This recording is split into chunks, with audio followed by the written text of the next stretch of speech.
कुंज बिहारी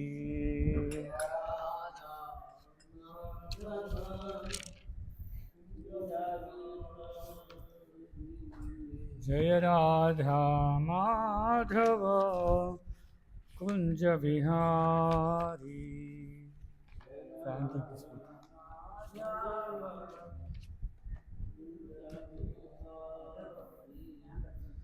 गोपी जना वल्लभा गिरिवरधारी।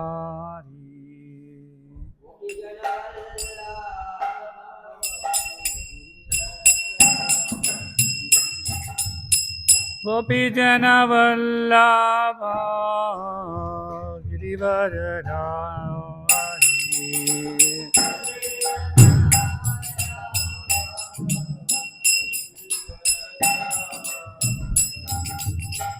यशोदानंदना व्रज जनरंजना।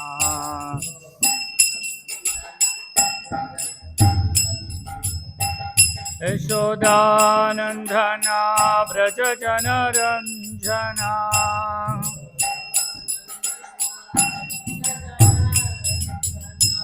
यामुनतीरावनचारी।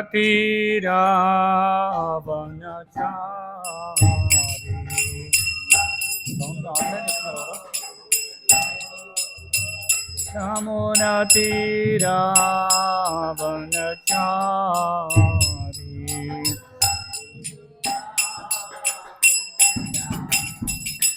जय राधा माधवा कुंज बिहारी।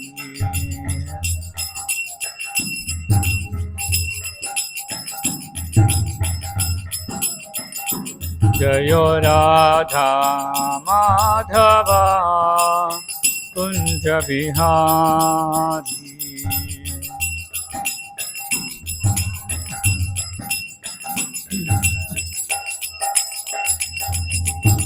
गोपी जन वल्लभा गिरिवरधारी।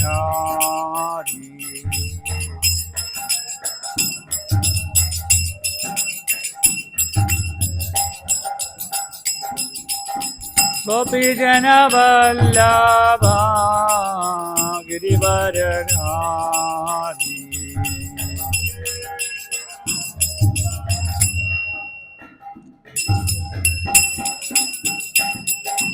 यशोदानंदन व्रज जनरंजना।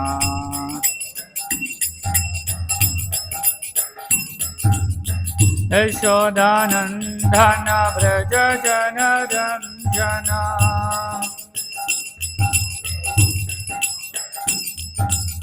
यामुनतीरावनचारी।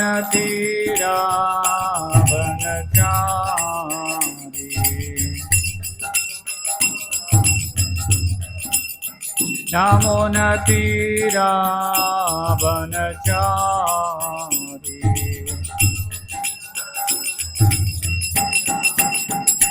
जय राधा माधवा कुंज बिहारी।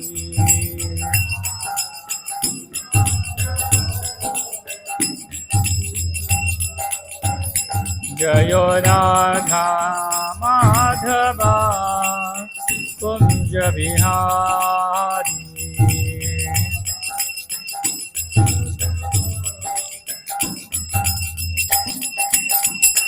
हरे Krishna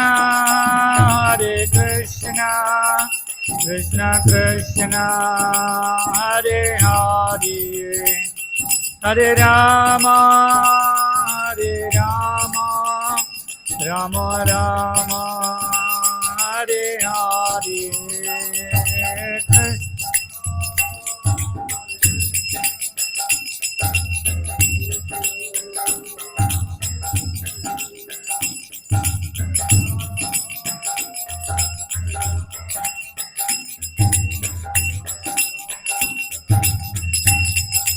Hare Krishna Krishna Krishna Hare Hare. Hare Rama Rama Rama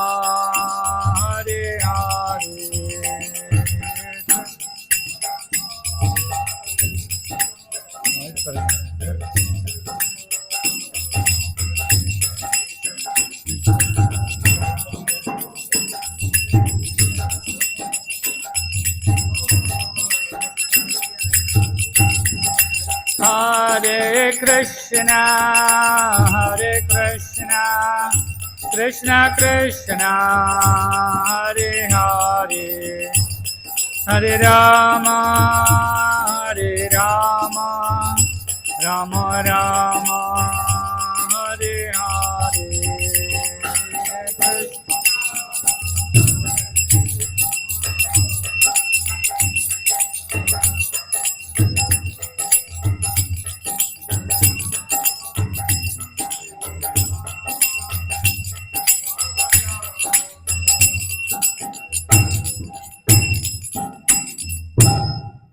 Ram Vishnupad Paramhans परिव्राजकाचार्य अष्टोत्तर शत श्रीमद अभय चरणारविंद भक्ति वेदांत स्वामी श्रील प्रभुपाद की ग्रंथराज श्रीमद् भागवतम की जय। ओम नमो भगवते वासुदेवाय, ओम नमो भगवते वासुदेवाय,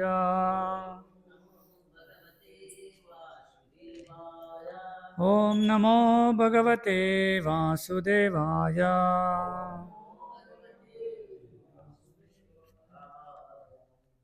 చదువుతున్నది శ్రీమద్ భాగవతము చతుర్థ స్కందం అధ్యాయం 3 శ్లోకం 8. సతి ఉవాచ ప్రజాపతేః తే స్వసురస్య సంప్రతం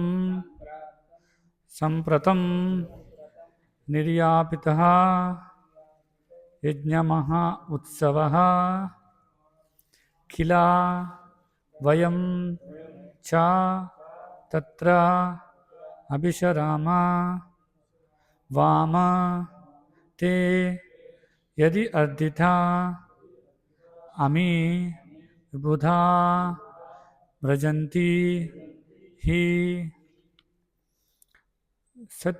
సత్యవాచ ప్రజాపతేస్తే స్వసురస్య సంప్రతం ప్రజాపతేస్తే స్వసురస్య సాంప్రతం నిర్యాపితో యజ్ఞమహోత్సవఖిలా నిర్యాపితో యజ్ఞమహోత్సవఖిలా వయం చ తత్రాభిసరామ వామతే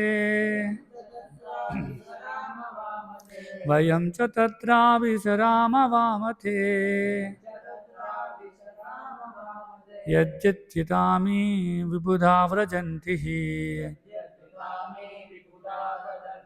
యజ్జద్యతామి విబుధా వ్రజంతి. సత్యోవాచ ప్రజాపతేస్తే స్వసురస్య సాంప్రతం నిర్యాపితో యజ్ఞమహోత్సవఖిలా వయం చ తత్రాభిసరామ వామతే యజ్జిద్యతామి విబుధా వ్రజంతి.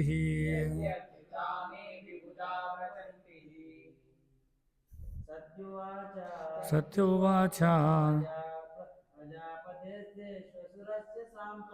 ప్రజాపతేస్తే స్వసురస్య సాంప్రతం నిర్యాపితో యజ్ఞమహోత్సవఖిలా వయం చ తత్రాభిసరామ వామతే యజ్జత్యతామి విబుధా వ్రజంతి. సత్యోవాచ ప్రజాపతిస్తే స్వసురస్య సాంప్రతం నిర్యాపితో యజ్ఞమహోత్సవఖిలా వయం చ తత్రాభిసరామ వామతే యజ్జద్యతామి విబుధా వ్రజంతి. ఆన్లైన్లో చదువుతారా?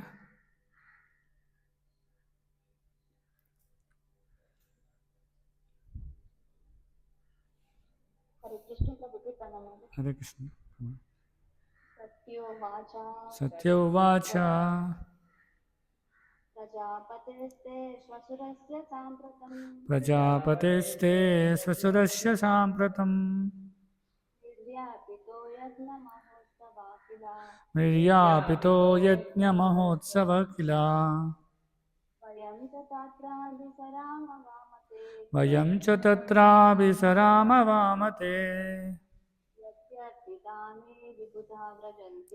యద్యద్యతా మే విబుధా వ్రజంతి. హరే కృష్ణ. హరే కృష్ణ. సత్యువాచ సత్యువాచ ప్రజాపతేస్తే స్వసురస్య సాంప్రతం ప్రజాపతేస్తే స్వసురస్య సాంప్రతం నిర్యాపితో యజ్ఞ మహోత్సవ కిల నిర్యాపితో యజ్ఞమహోత్సవ కిల వయం చ తత్రాభిసరామవామతే వయం చ తత్రాభిస్వమతే యద్యద్వితా మే విబుధా వ్రజంతి. యద్యద్వితా మే విబుధా వ్రజంతి.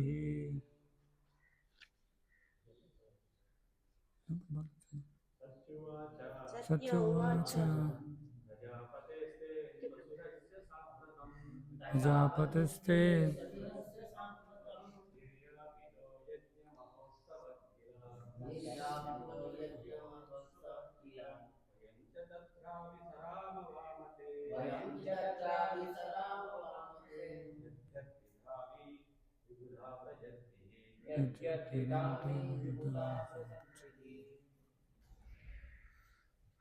ప్రతిపదార్థములు. సతి ఉవాచ సతీదేవి పలికెను. ప్రజాపతే దక్షుడు తే మీ యొక్క ససురస్య మామగారు సాంప్రతం ఈ సమయమున నిర్యాపిత ఆరంభించిరి యజ్ఞ మహా ఉత్సవ మహాయజ్ఞమును కిల నిక్కముగా వయం మనము చ మరియు తత్ర అచటకు అభిసరామ పోవవచ్చును వామ ఓ నాథ తే మీకు యది అద్దిత ఇష్టమైనచో అమి ఈ విబుధ దేవతలు ప్రజంతి పోవుచున్నారు హి ఏలయన. భావము మరియు భాష్యము ఇచ్చినటువంటి వారు అభయచరణ అరవింద భక్తి వేదాంత స్వామి శ్రీల ప్రభుపాద్. సతీదేవి ఇట్లు పలికెను. ఓ నాథ, మీ మామగారు ఇప్పుడు గొప్ప యజ్ఞమును నిర్వహించుచున్నారు. ఆయనచే ఆహ్వానితులై దేవతలందరూ అతడికి ఏగుచున్నారు. మీకు ఇష్టమైనచో మనము కూడా వెడలుదుము. భాష్యము. తన తండ్రి మరియు భర్త నడుమ నెలకొనున్న వైరము గురించి సతీదేవి ఎరిగి ఉండను. ఆయనను తండ్రి గృహం అంతటి మహాయజ్ఞము జరుగుచు పలువురు దేవతలు ఏగుచున్నందున తానును అచ్చటికి వెళ్ళకూడదునని ఆమె భర్తతో అనగా శివునితో తన భావను వెలిబుచ్చాను. కానీ ఆమె తన అభిమతం నేరుగా వెలిబుచ్చక మీకు ఇష్టమైనచో మనము వెళ్ళవచ్చునని పలికెను. అనగా ఆమె తన కోరికను భర్తకు అనుకోతో తెలియజేశాను. ఓం అజ్ఞానతిమిరాంధస్య జ్ఞానాంజనశలాకయ చక్షుర్మిలితం येन తస్మై శ్రీగురవే నమః. వందేహం శ్రీగురో శ్రీయుతాపదకమలం శ్రీగురూన్ వైష్ణవాం చ శ్రీరూపం సాగరజాతం సాగర రఘునాథాన్వితం తం సజీవం సాద్వైతం సావధూతం పరిజనసహితం కృష్ణ చైతన్యదేవం శ్రీరాధాకృష్ణపాదాన్ సహగణ లలితా శ్రీ విశాఖాన్వితాం చ. నమో ఓం విష్ణుపాదాయ కృష్ణప్రేష్ఠాయ భూతలే శ్రీమతే భక్తి వికాసస్వామినితి నామని. నమో ఓం విష్ణుపాదాయ కృష్ణప్రేష్ఠాయ భూతలే శ్రీమతే భక్తి వేదాంత స్వామినితి నామని. నమస్తే సారస్వతే దేవే గౌరవాణి ప్రచారిణి నిర్విశేష శూన్యవాది పాశ్చాత్య దేశతారిణి. జయ శ్రీకృష్ణ చైతన్య ప్రభు నిత్యానంద శ్రీ అద్వైత గదాధర శ్రీవాసాది గౌరభక్త బృంద. హరే కృష్ణ కృష్ణ కృష్ణ హరే హరే, హరే రామ రామ రామ హరే హరే. శ్రీమద్ భాగవతం చతుర్థ స్కందం అధ్యాయం 3. అధ్యాయం పేరు శివుడు సతీదేవి సంవాదము. ఇందులో 8వ శ్లోకం మనం చర్చిస్తున్నాం. ఇది మొట్టమొదటి శ్లోకము. ఈ అధ్యాయంలో ఎవరు సతీదేవి చెబుతున్నటువంటిది. ఇక్కడ ఏం చెప్తున్నారు సతీదేవి అంటే ఆ, పూర్వం శ్లోకంలో సతీదేవి చూశారు కదా, ఎవరైతే విమానాలలో వెళ్తూ ఉన్నారో అలంకరణ చేసుకుని వాళ్ళ సోదరీమణులు మిగతా ఇతర జనులు అందరూ కూడా వెళ్ళడం చూసి దానికి ఆకర్షణకి లోనయ్యి, కాబట్టి నా ఇంటికి నేను కూడా వెళ్ళాలనే కోరికతో శివుణ్ణి అడగడం ప్రారంభించింది కదా. ఈ శ్లోకంలో ఏం చెప్తుంది, ఓ నాథ, మీ మామగారు ఇప్పుడు గొప్ప యజ్ఞము నిర్వహించుచున్నారు. ఆయనచే ఆహ్వానితులై దేవతలందరూ అతనికి ఏగుచున్నారు. మీకు ఇష్టమైనచో మనము కూడా వెళదాము. అంటే ఎలా చెప్తున్నారు, నేరుగా చెప్పట్లేదు అనమాట కదా. మనకు చూడొచ్చు ఈ శివుడు సతీదేవి మధ్య సంవాదం మనం ఈ శ్లోకం నుంచి మనం చూడొచ్చు అనమాట కదా. ఇక్కడ చూసినట్టయితే అది ఆమె తండ్రి లేదంటే భర్త మధ్య జరిగినటువంటి పూర్వం వృత్తాంతం అంతా ఆమెకు తెలుసు కదా. ఆమె పూర్వం చాలా కాలమైంది ఆమె తన ఇంటికి వెళ్ళి కదా, చాలా సంవత్సరాలు అవుతుంది. పూర్వం చేసినటువంటి యజ్ఞాన్ని కూడా ఆమె వెళ్ళలేదు కదా. మనం చూడొచ్చు ముందు అధ్యాయాలు చూసినట్టే శివుడు అక్కడే ఉన్నాడు ఇక్కడ. కానీ కోరిక ఉందన్నమాట, వెళ్ళాలనే కోరిక ఉంది. కానీ వీళ్ళిద్దరి మధ్య జరిగినటువంటి ఈ ఏదైతే దక్షుడు అమర్యాదగా మాట్లాడడం ఈ విషయం అంతా కూడా తెలుసు, కానీ కోరిక అనేది ఉందన్నమాట. కానీ ఇక్కడ మనం చూసినట్టయితే ఈ భార్యాభర్తలు చూడండి, ఈ శ్లోకంలో ఏం చెప్తున్నారు, ఎలా ఉంది. సాధారణంగా ఒక భార్య వెళ్ళి భర్త దగ్గరికి వెళ్ళి మా ఇంటికి వెళ్ళాలని ఉంది అని అడిగింది, అంతేనా. ఇది సాధారణంగా వ్యవహారంలో చూస్తే దీంట్లో పెద్ద చర్చించడానికి ఏం లేదు.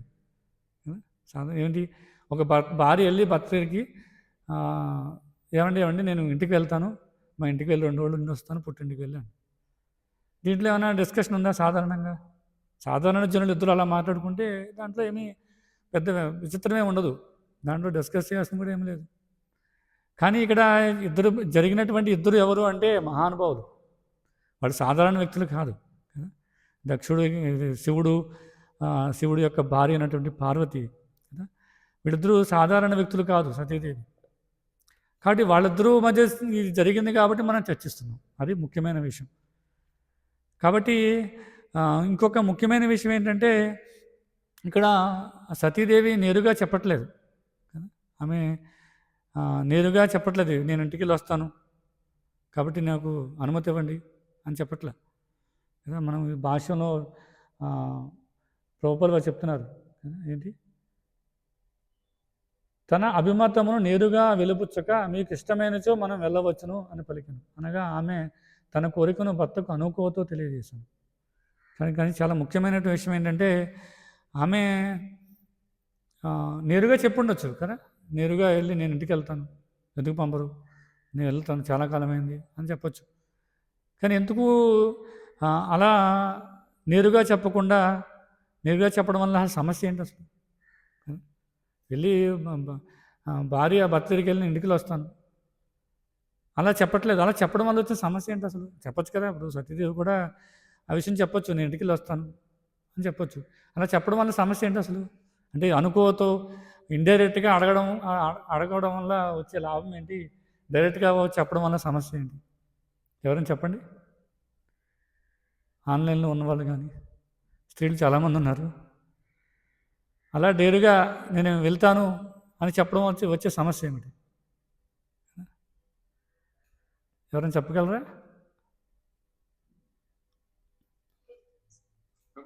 ఇండైరెక్ట్ చెప్పకుండా డైరెక్ట్ చెప్తే భర్త పర్మిషన్ తీసుకోవడం, ఇది కోపం కూడా రావచ్చు.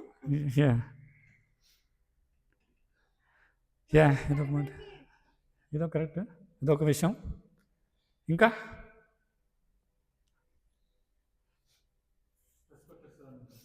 మర్యాద ఇవ్వడం. మర్యాద అనేది ఎలా ఇస్తారు కదా, రకరకాలుగా ఇవ్వచ్చు. ఇక్కడ ఈ శ్లోకం మనం చూసినట్టయితే వాక్కు ద్వారా మర్యాద ఇస్తున్నారు కదా. అందుకే ఏం చెప్తారంటే చాలా ముఖ్యమైనది మాట్లాడడం నేర్చుకోవడం. అందులోని బయట వాళ్ళు ఉండొచ్చు, భౌతికమైన వ్యక్తులు కూడా అయి ఉండొచ్చు. మాట్లాడడం అనేది చాలా చాలా ముఖ్యమైనటువంటిది. అంటే మనం మాట్లాడే మాట మన వ్యవహారాన్ని, మన భవిష్యత్తుని నిర్ణయిస్తుంది అనమాట. అంటే జస్ట్ లైక్ దట్ ఏదో మనకు తెలిసింది కదా అని మాట్లాడడం ప్రమాదం అనమాట. అందుకే మనం చాలా ఉదాహరణలు మనం చూడొచ్చు శాస్త్రంలో. ముఖ్యంగా భగవద్గీతలో కృష్ణుడు కూడా చెప్తున్నాడు కదా. కృష్ణుడు ఏం చెప్తున్నాడంటే భగవద్గీత మనం చూసినట్టయితే 10వ అధ్యాయంలో కృష్ణుడు ఏం చెప్తున్నాడు చూడండి. కీర్తి స్వీర్వాక్ష నారీణాం స్మృతిర్మేధా ధృతిక్షమ. ఆ శ్లోకంలో ఏం చెప్తున్నాడంటే స్త్రీ యొక్క 6 ముఖ్యమైన లక్షణాలు చెప్తున్నాడు. దాంట్లో ఏం చెప్తున్నాడు చూడండి. స్త్రీలలోని యశస్సు, ఐశ్వర్యము, మనోహరమైన వాక్కు, జ్ఞాపక శక్తి, బుద్ధి, ధృతి, సహనము నేనే అని చెప్తున్నాడు. అంటే ఈ శ్లోకంలో ఏం చెప్తున్నాడు కృష్ణుడు అంటే స్త్రీలో ఉన్నటువంటి మనోహరమైన వాక్కు నేనే అని చెప్తున్నాడు కృష్ణుడు. కాబట్టి ఎవరైతే ఒక స్త్రీ మనోహరంగా మాట్లాడుతున్నారో అప్పుడు కృష్ణుడు కూడా ఆనందిస్తాడు అనమాట. ఎందుకంటే శాస్త్రానికి విరుద్ధంగా ఎవరూ మాట్లాడకూడదు అనమాట. కాబట్టి ముఖ్యంగా స్త్రీ అనే వ్యక్తి ఖచ్చితంగా మధురమైన వాక్యాలని మాట్లాడాలని చెప్తారనమాట. తర్వాత మనం చూసినట్టయితే భగవద్గీత 17వ అధ్యాయంలో మనం చూడొచ్చు కదా. 17వ అధ్యాయం 15వ శ్లోకంలో ఏం చెప్తున్నారు. అనుద్వేగకరం వాక్యం సత్యం ప్రియహితం చేయత్ స్వాధ్యాయ అభ్యాసనం చైవ వాగ్మయం తవ ఉచ్యతే. ఇంకా అక్కడ ఏ విధంగా మాట్లాడాలి ఒక వ్యక్తి అనే విషయాన్ని కృష్ణుడు ఆ అధ్యాయంలో వివరిస్తున్నాడు. ఆ శ్లోకంలో సత్యములు, ప్రీతికరములు, హితకరములు, ఇతరులను ఉద్రేకం కలిగించని వచనములు పలుకుట మరియు నిత్యము వేదములను అభ్యసించుట అనేవి వాక్కుకు సంబంధించిన తపస్సులు అంటారు. అంటే వాక్కుకు సంబంధించిన తపస్సు ఏంటి? ఎప్పుడు సత్యములే మాట్లాడాలి, ప్రీతికరంగా మాట్లాడాలి, హితకరమై ఉండాలి. అంటే ఎప్పుడు అబద్ధం ఆడకుండా మాట్లాడగలగాలి. తర్వాత ఇతరులకి ప్రీతి కలిగించాలి. అంటే వీళ్ళు మాట్లాడే మాట ఇతరులని కూడా ఆనందింప చేయాలన్నమాట. తర్వాత హితకరమై ఉండాలి. అంటే మాట్లాడితే ఏదన్నా మంచి లాభం చేకూరాలన్నమాట. అంటే ఏ విధమైన లాభం లేకుండా మాట్లాడుతూ ఉంటే ఉపయోగం లేదు. తర్వాత ఇతరులకు ఉద్రేకాన్ని కలిగించకుండా ఉండాలి. అంటే కోపం రాకూడదు. మాట్లాడే వ్యక్తి పక్కవాడు మాట్లాడుతున్నాడంటే ఆ పక్క వ్యక్తికి కోపం రాకూడదు. తర్వాత వచనములు పలుకుట అంటే చాలా వినసొంపుగా ఉండాలి మాట. తర్వాత నిత్యము వేదములను అభ్యసించుట. వేదాలను అభ్యసిస్తూ ఉంటే ఏమవుతుంది? వాక్శుద్ధి జరుగుతుంటుంది అన్నమాట. కాబట్టి వాక్కుని ఆ విధంగా వాడాలి అని చెప్పి కృష్ణుడు చెప్తున్నాడు. తర్వాత మనం భగవద్గీతలో చూసినట్లయితే 2వ అధ్యాయంలో ముఖ్యంగా అర్జునుడు కృష్ణుని అడుగుతాడు కదా. ఏమడుగుతాడు? స్థితప్రజ్ఞస్య కాబాచ సమాధివస్తస్య కేశవ సతీ కిం ప్రభాషిత కిమాసిత వ్రజేత కిం. అక్కడ అర్జునుడు ప్రశ్నిస్తున్నాడు ఏంటి? ఓ కృష్ణ, అట్లు సమాధిమగ్నమైన చైతన్యం గలవాడు లక్షణములు ఎట్టివి? అతడు ఎట్లు భాషించును, ఎట్లు అతని భాష ఎట్టిది, అతడు ఎట్లు కూర్చుండును అని ఎట్లు నడుచును అని అడుగుతున్నాడు. కాబట్టి ఇక్కడ చాలా ముఖ్యమైన విషయం ఏంటంటే భాషను, అంటే మనం మాట్లాడే పదాలు కానీ మాట్లాడే వ్యవహారం కానీ చాలా శాస్త్రోక్తంగా ఉండాలన్నమాట. కాబట్టి ఇక్కడ ఈ సతీదేవి అడిగి ఉండొచ్చు నేను వెళ్తాను అని. సాధారణంగా మనం బయట సమాజంలో చూస్తాం 3 రకాల స్త్రీలను మనం చూస్తాం. మొట్టమొదటిగా ఏంటంటే వెళ్ళి మంచిగా భర్తకి ఏమి ఇష్టమో అవి వండి పెడుతుంటారు. ఎందుకు అంటే ఏదో కోరిక ఉంది. ఆ భర్త కూడా అర్థమైపోతున్నాడు ఇవాళ ఇన్ని రకాలు వండిందంటే ఏదో ఉంది, ఏదో అడగబోతుంది. అడగవసరం లేదు కదా. ముందు వెళ్ళి డైరెక్ట్గా నేరుగా నాకు ఇది కావాలి అని అడగవసరం. ఏం చేస్తుంది? ఆ రోజు చాలా అనుకువగా ఉన్నట్లుగా భర్తకి ఏమి ఇష్టమో అవి వండినట్లుగా అవి కనిపిస్తుంది. ఆ తర్వాత భర్తకి చక్కగా ఫుల్గా భోజనం పెట్టిన తర్వాత అప్పుడు స్లోగా వెళ్ళి నాజుగ్గా ఏమండి నేను ఇంటికి వెళ్ళి వస్తాను, లేకపోతే నాకు ఈరోజు శారీ కావాలి, రేపు నా పుట్టినరోజు కదా ఏం గిఫ్ట్ ఇస్తారు, ఇలా ఏదో అడుగుతుంటారు. ఇండైరెక్ట్గా అడుగుతుంటారు, డైరెక్ట్గా వాళ్ళు ఏం చెప్పరు వెళ్ళి. అదొక వ్యవహారం. ఇంకొక వ్యవహారం ఎలా ఉంటుంది? చూసారా మన ఇంటి పక్క వ్యక్తి కారు కొనుక్కున్నారు, చూసారా మన పక్క ఇంటి ఆవిడ మొన్నే బంగారు చైన్ చేయించుకున్నారు. అంటే ఆవిడ అడగట్లా కానీ అడుగుతున్నారు. ఎలాగా అంటే పక్కవాడు కారు కొనుక్కున్నాడు కానీ మనకు కూడా కావాలి, కానీ ఇది అడుగుతున్నారా? నేరుగా అడగట్లేదు. కానీ దాని అర్థం ఏంటంటే లోతుగా ఆలోచిస్తూ ఈమెకు కూడా ఆ కారు కావాలి, లేదంటే చైనో లేకపోతే నెక్లెస్ ఏదో కావాలని కోరుకుంటుంది. ఆ భర్తకు తెలుస్తుంది, ఎందుకంటే కలిసి ఉంటారు కాబట్టి ఒకళ్ళ వ్యవహారం వాళ్ళకి బాగా తెలుస్తుంది అనమాట. ఇంకొక వ్యవహారం ఎలా ఉంటుంది? అడుగుతారు నేరుగా, అది 1-2 సార్లు అడిగిన తర్వాత సమకూడలేదు అనుకోండి, కిచెన్లోని సౌండ్లు వస్తుంది కదా. ఏంటి? కోపం వస్తుందన్నమాట. ఇంటికి వెళ్తానని చెప్తే ఎప్పటి నుంచో పంపించట్లేదు అని నేరుగా బయటికి అనకపోయినా రకరకాల శబ్దాలు వస్తుంటాయి అన్నమాట. అంటే వస్తువుని గట్టిగా పెట్టడం, కదా, తుడుస్తున్నప్పుడు భర్త కాళ్ళు అడ్డం ఉన్నా కూడా తుడుచుకుంటూ వెళ్ళిపోవడం కదా, ఇది జరుగుతూ ఉంటుంది. అంటే కోపాన్ని ప్రదర్శిస్తుంటారు అన్నమాట. అంటే అడిగినప్పుడు అది నెరవేరకపోతే వెంటనే కోపం వస్తుంది. ఇలా రకరకాల విధానాలుగా ఒక భార్య భర్తకి వ్యక్తపరుస్తుంటారు అన్నమాట. భౌతిక సమాజంలో మనం చూడొచ్చు, ఇవి జరుగుతూ ఉంటాయి. కాబట్టి శాస్త్రాల ద్వారా మనం అర్థం చేసుకోవాలి. ఇక్కడ సతీదేవి ఎందుకు అంత వినమ్రంగా కనుక చెప్పినా కదా, చూడండి, భర్తకు అనుకోతో తెలియజేసినట్టు, అనుకోతో అడుగుతుంది. అందరూ వెళ్తున్నారు, మీకు ఇష్టమైతే మేము వెళ్ళొచ్చు. ఎందుకు అంటే శివుడు సాధారణ వ్యక్తి. ఇక్కడ చూడండి, ఇక్కడ శ్లోకంలో ఏమి ఉపయోగించారు? వామతే అంటే వామ అంటే వామ స్వభావం కలిగినవాడు, అంటే చాలా సరళంగా ఉన్నటువంటి వ్యక్తి. ఆయనేమి శివుడు కూడా అలా రకరకాల ఫంక్షన్లకు వెళ్ళాలి కదా, భార్యతో పాటు నీట్గా మేకప్ అయ్యి మనం చూస్తాం కదా, ఏదన్నా మ్యారేజ్ ఫంక్షన్కి వెళ్తున్నాడు భార్య భర్తలు ఫుల్గా మేకప్ అవుతారు కదా. భర్త కూడా బ్రాస్లెట్ పెట్టుకుంటాడు, చైన్ పెట్టుకుంటాడు, సూట్ వేసుకుంటాడు, భార్య బాగా మేకప్ అవుతుంది. ఇద్దరికి ఆ విధమైన కోరుకుంటుంది అనమాట.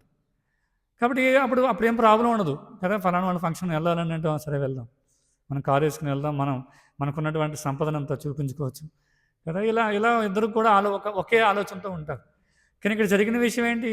సతీదేవికి వెళ్ళాలని కోరుకుంది, కానీ శివుడికి ఆ విధమైన కోరిక లేదు. ఆయన వామ స్వభావం కదా, వామన అని చెప్పారు దీంట్లో, వామ స్వభావాన్ని కలిగి ఉన్నాడు. కానీ ఆయనకి ఇష్టం ఉండదు కాబట్టి సతీదేవి వెళ్ళి వినమ్రంగా అడుగుతుంది అనమాట. ఏమని అడుగుతుంది చూడండి, వెళ్ళి నా తండ్రి ఇంటికి వెళ్తాను అని అడగట్లా. ఏమడుగుతుంది? మీ మామగారు యజ్ఞానం చేస్తున్నారండి, మళ్ళీ ఇండైరెక్ట్ కదా. వెళ్ళి నా నాన్నగారింటికి వెళ్ళి వస్తాను, ఆయన మా నాన్న, మీరెవరు మీకెవరు చెప్పడానికి, మీ పర్మిషన్ ఏంటి అనగట్లా. ఏమడుగుతుంది? ఆయన మీ మామగారు కాబట్టి చూడండి ఎలా సంబోధిస్తున్నారు, మీ అనే సంబోధిస్తున్నారు. అంటే మీ మామగారు చేస్తున్నారు కాబట్టి మీరు పర్మిషన్ ఇస్తే వెళ్దాం. ఎలా ఉంది? మా నాన్న కాబట్టి నేను వెళ్తాను, అహంకారం లేదు అక్కడ. చూడండి అంత వ్యత్యాసం ఉందో. ఒక చిన్న పదం కదా, నాన్న అనే ప్లేస్లో మా అమ్మగారిని ఉపయోగించింది, చిన్న పదం తేడా వచ్చేసింది.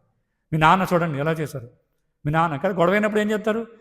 మర్యాదగా ఉన్నప్పుడు ఇంటికి మామగారు వచ్చినప్పుడు ఎలా సంబోధిస్తారు? మామయ్య గారు తీసుకోండి, ఇంకోటి వేసుకోండి, ఇంకో దోశ వేసుకోండి, టీ తాగుతారా అని అడుగుతారు. ఇంట్లో మామగారు లేనప్పుడు భార్యాభర్తల మధ్య గొడవ అయిందనుకోండి, చూడండి మీ బాబు ఎలా చేశారు, మీ నాన్న చూడండి ఎలా చేశారు, మీ నాన్న మేము ఎలా చేశారు, మీ నాన్న మీకు ఆస్తి ఇవ్వలేదు కదా. జస్ట్ ఆ పదం మారిపోయింది. చూడండి ఎంత వ్యత్యాసం ఉంది చూడండి. అందుకే మాట్లాడేటప్పుడు చాలా చాలా జాగ్రత్తగా మాట్లాడాలి.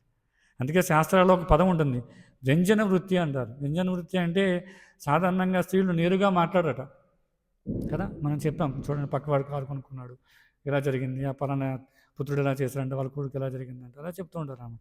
దాన్నే వ్యంజన వృత్తి అంటారు.